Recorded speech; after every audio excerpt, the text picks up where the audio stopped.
Your grocery store doesn't feel like a trap until you look at the receipt in your hand and realize half of it was basically entertainment. Pretty packaging, clever labels, limited time vibes. Meanwhile, you still have to cook dinner, and the food you bought last week is already trying to liquefy in the back of the fridge. So here's the simple idea I want you to hold on to while we do this.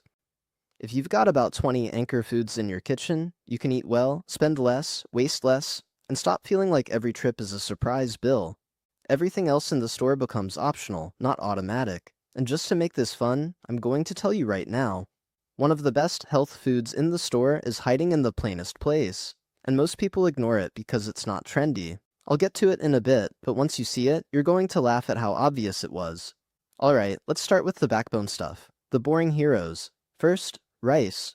Not the little overpriced pouch that claims it cooks in 90 seconds. I'm talking the big bag, the kind you have to carry with both arms like you're hugging a toddler. Rice is cheap energy. It plays nice with almost everything, and it makes expensive ingredients go further. You throw a little chicken or veggies on a plate by itself, it's sad. You put it over rice, now it's a meal that feeds people. If you're trying to cut grocery spending without feeling like you're dieting, rice is one of the easiest wins. Now pair rice with the thing that turns it from filler into real fuel, dried beans. Beans are one of those foods that quietly makes you feel like you've got your life together. They're cheap, they're hearty, and they're loaded with fiber and protein. And yes, canned beans are convenient, but dried beans are where the value is. You're not paying for a can full of water and salt.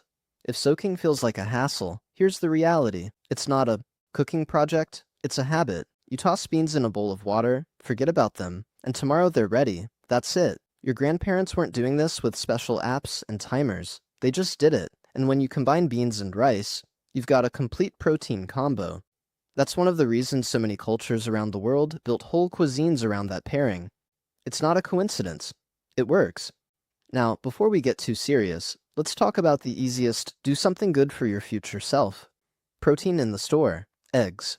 Eggs are basically a cheat code. They're quick, versatile, and they don't punish you for being busy. Scrambled, fried, boiled, baked into something, tossed into rice, dropped into ramen, turned into egg salad, made into breakfast for dinner. They're a rare ingredient that doesn't get bored, and they're one of the few foods where you can spend a little money and feel like you got a lot back. Also, eggs have nutrients people don't think about, like choline, which can support brain function for a lot of folks. I'm not doing the miracle claim thing here. I'm just saying eggs bring more to the table than most people give them credit for. If you want the I'm too busy to think version, hard-boil a dozen once a week.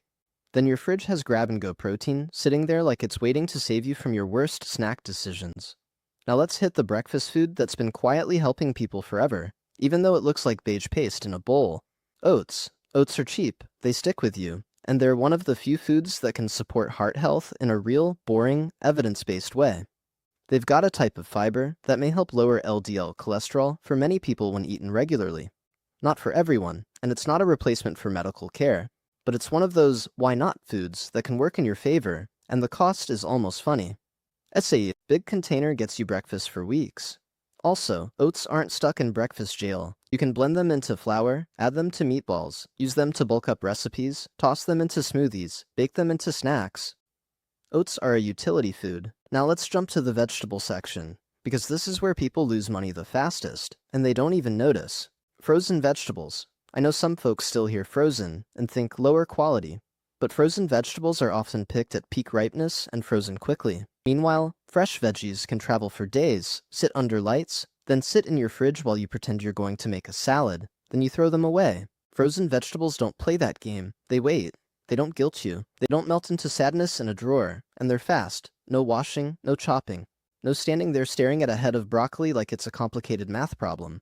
If you're trying to eat more vegetables without wasting money, frozen is one of the smartest places to do it. Now let's do fruit, because people think fruit is expensive. It doesn't have to be. Bananas. Bananas are usually the cheapest fresh fruit in the store, and they're weirdly useful. They're a snack, a smoothie base, a baking ingredient, and a sweetness booster. When they get spotted and soft, that's not trash. That's banana bread fuel, or freezer smoothie fuel. Slightly green bananas also have a different kind of starch that can be easier on blood sugar for some people. Different ripeness, different vibe, same cheap fruit. Now here's one that surprises people because it's not cute, it's not trendy, and it doesn't come in a little aesthetic bag. Potatoes. This is the item I hinted at earlier. Potatoes get dragged by diet trends like they personally did something wrong. But potatoes are cheap, filling, and loaded with nutrients, including potassium. In fact, a plain potato can actually have more potassium than a banana, and the best part is how satisfying they are. Potatoes have consistently ranked high in satiety research, meaning they keep people full. Again, not a miracle, not magic, just a real food that doesn't leave you hungry 45 minutes later. The key, obviously, is what you do to them. If you deep fry them and coat them in everything, you're making a different food. But baked, boiled, roasted, potatoes are solid. Now, potatoes taste better when you understand a secret about cooking on a budget. Flavor comes from a few cheap base ingredients that make everything else taste like something. Onions. Onions are ridiculously cheap for how much they do. They're the starting point for so many meals, it's almost comical. Rice becomes a meal when onions show up. Beans become a meal when onions show up. Chicken becomes a meal when onions show up. Cook onions slowly, and they go sweet. Cook them quickly, and they go sharp and savory. Either way, they're doing work. Also, onions store well if you keep them in a cool, dry spot with airflow. They don't demand fridge space, and they don't go bad overnight. Now, the partner ingredient that makes people feel like a chef, even when they're just trying to get through Tuesday. Garlic. Fresh garlic is cheap, lasts a long time on the counter, and makes everything taste like you knew what you were doing. There's also research showing garlic may support cardiovascular health for some people, but it's not a substitute for medications or a reason to skip medical advice. Think of it as a helpful ingredient, not a prescription. One practical tip that a lot of people don't know: if you crush or chop garlic and let it sit for a few minutes before cooking, it can help certain compounds develop. Then add it toward the end of cooking if you want more of that punch. And please, don't pay extra for sad jarred garlic if you can avoid it. Fresh garlic takes seconds. Jarred garlic tastes like regret. Now let's talk about the quiet MVP fat that makes cheap food taste expensive. Olive oil. A decent bottle of olive oil can carry a whole kitchen. Roasting vegetables, cooking onions, dressing a salad, finishing pasta, dipping bread, making simple sauces. It's one of the rare ingredients that adds flavor and helps you feel satisfied. There's also evidence that olive oil, especially extra virgin, can support heart health as part of a balanced diet. Again, not a miracle product, just a strong choice. Storage matters here. Keep it away from heat and light. A dark cabinet is your friend. Now we're going to hit something that feels like a lazy shortcut, but is actually one of the smartest pantry items you can buy. Canned tomatoes. People act like canned tomatoes are the backup plan. In reality, canned tomatoes are often the better plan. Heat processing can make lycopene more available, and lycopene is a compound that's been studied for its role in long-term health. Plus, canned tomatoes are the base for a ridiculous number of meals. Pasta sauce, chili, soup, stew, shakshuka, curry, rice dishes, bean dishes. You can build a whole week of dinners off a few cans. And unlike fresh tomatoes in the dead of winter, canned tomatoes usually taste like they were picked when they were supposed to be picked. Now, if you're going to keep canned tomatoes around, you should also keep the thing that turns them into an actual dinner when you're tired. Dried pasta. Dried pasta is one of the best emergency dinner items on the planet. It lasts a long time, it cooks fast, and it pairs with everything. Add canned tomatoes, garlic, olive oil, maybe onions, and you've got a meal that feels like a real meal. Here's a little trick that makes home pasta taste 10 times better. Save a cup of pasta water before you drain it. That starchy water helps sauce cling to noodles instead of sliding off like it's trying to escape. Also, cooking pasta a little less than the package says can help keep it from getting mushy, especially if it's going into a sauce. Now let's hit protein again, because grocery budgets usually get wrecked in the meat aisle. Chicken thighs? Chicken breast gets all the attention, but thighs are usually cheaper and more forgiving. Overcook a breast, and it turns into chewy sadness. Thighs have a built-in safety net. They also reheat well, they work in soups, they work in stir-fries, they work in tacos, they work in slow cookers. You can do multiple meals from one family pack without feeling like you're eating the same thing every night. And if you save bones and scraps in the freezer, you can build homemade stock later. That's free value most people throw away. Now, if you want the no cooking required protein that's cheap and always ready, don't skip this. Canned tuna. Canned tuna gives you a lot of protein for not much money. The mercury question is real, so you don't have to guess. Many health organizations suggest choosing light tuna more often than albacore if you're eating it regularly, and keeping intake moderate, especially for kids and people who are pregnant.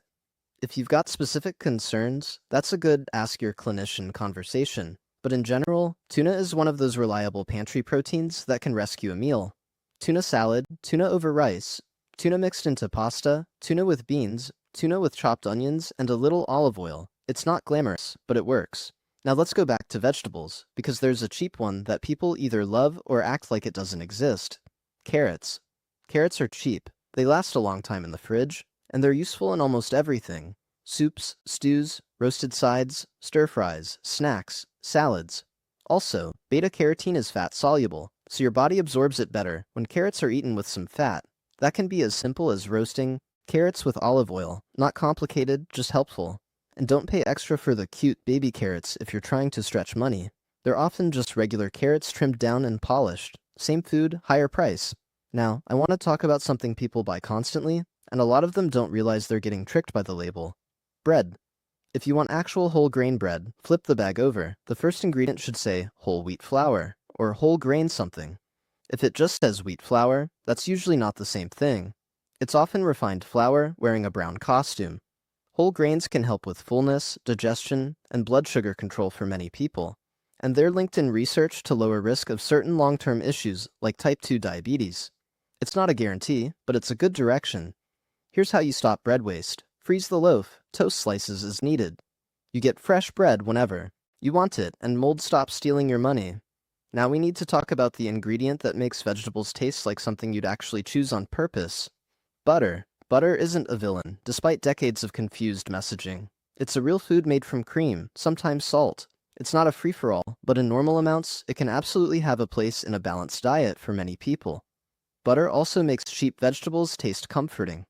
A little butter on broccoli, a little butter on potatoes, a little butter in rice. Suddenly the meal feels complete. And butter freezes well, which is huge when it's on sale. Stock up, freeze it, and you've got it when you need it. Now, if you want a pantry staple that's protein-dense, cheap per serving, and basically impossible to mess up, this is the one. Peanut butter. Peanut butter is one of the best value foods in the whole store. It's calorie-dense, it's got protein and healthy fats, and it's ready to eat. No cooking, no drama. Just check the ingredient list if you care about added sugar or oils. Some people prefer simple ingredients, some don't care. Either way, it's a solid staple. It also plays in both directions. Sweet stuff like oatmeal and smoothies, and savory stuff like peanut sauces for noodles or chicken. Now let's hit the vegetable that refuses to die in your fridge and can feed you for a week for basically nothing. Cabbage. Cabbage is one of the most underrated grocery items of all time. It's cheap, it stores well, and it stretches. Slaw, stir-fry, soup, roasted wedges, taco topping, sautéed with onions, fermented into sauerkraut if you're feeling ambitious. It's also got vitamin C and other compounds that researchers study for their role in health. I'm not going to pretend it's a magic shield. I'm just saying, for the price, it's doing a lot, and please don't pay extra for pre-shredded cabbage unless you truly need the convenience. Head of cabbage and a knife will save you money fast. Now, we've got staples, protein, vegetables, fats. There's one more category that matters a lot, especially as people get older, and it's not about being perfect, it's about being consistent. Milk, or a good alternative that matches your needs. Milk offers calcium, protein, and often vitamin D. If dairy works for you, it's a strong option. If dairy doesn't work for you, fortified plant milks can be great too. But the protein content varies wildly, so it's worth checking the label. And don't forget powdered milk. It's one of the easiest shelf-stable backups. It's great for cooking and baking, and it's there when you need it. Bone health is a real concern for a lot of adults, and adequate calcium and vitamin D can help support bones over time. If you've got specific medical guidance, go with that. But for many people, being intentional here pays off later. Now let's zoom out, because this is the part that actually changes how you shop. If you walk into a grocery store with these foods in mind, your brain gets quieter. You stop being hypnotized by the new aisle. You stop grabbing random snacks because you're hungry and overstimulated.